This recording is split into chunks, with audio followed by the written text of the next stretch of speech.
ওরে কেন হলো দেখা রে, তোমারে দেখলাম বাহ বাহ বাহ, যারে আমি একেবারে হারাইলাম।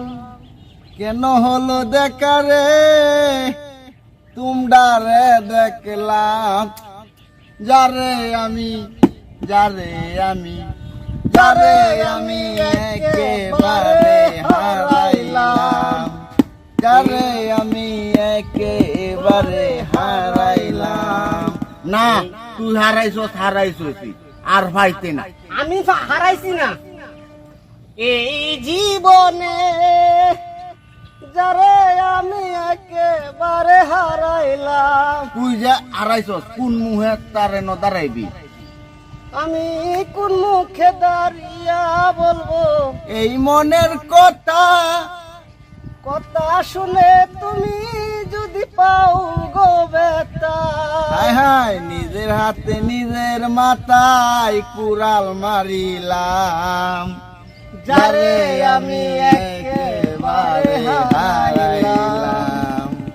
নিবাসিল মনে আগুন জ্বালায়া গেলা, নাইবা দজি কাছে আসো মন কাইরা নিলা, তোর জন্য কুই যাবে রাই পাগল তোর রশিদ, পাগল তোর সালাম।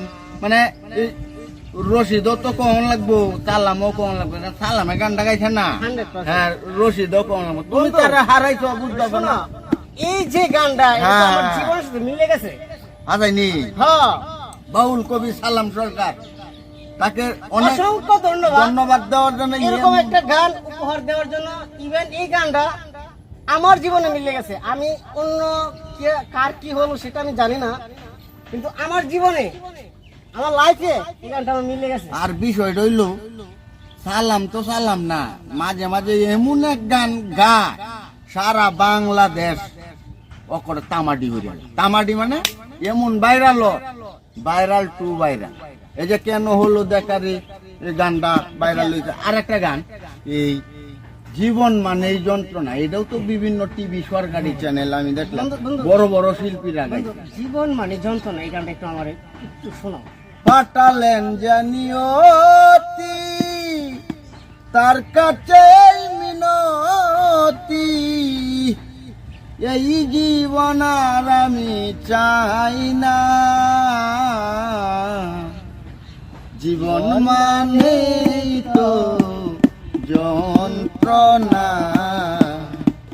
বেঁচে থাকলে বুঝয় শেষ হবে না, জীবন মানে তো যন্ত্রণা, বেঁচে থাকতে বুঝয় শেষ হবে না। রাইট, ঠিক কথাই কইছে। আসলে জীবনটা আমরা একটা যন্ত্রণা, সবাই যার যার মনে ঘরে শান্তি নাই, বাইরে শান্তি নাই, যে হানো যে শান্তি নাই। না, খালি যন্ত্রণা আর যন্ত্রণা। বউর যন্ত্রণা ভাল লাগে না, কুলামানের যন্ত্রণা ভাল লাগে না, গরশীত কই যাইব আমি কিতা করবা যন্ত্রণা। বিদিকে রে ফাটাইছি এই দুনিয়া, দরকার নাই, খুব কষ্টে দিন কাটতেছে 100%। বুঝছো। বাউল কবি সালাম সরকারকে অনেক ধন্যবাদ এইগুলা গান গাওয়ার জন্য। এইগুলা গান তো আমাদের জীবনে মিল্লা যায়, ঠিক না? রাইট, মিল্লা যায়। খুব সুন্দর একটি গান উপস্থাপনা করে নাকি? Right, right. হ্যাঁ, ধন্যবাদ।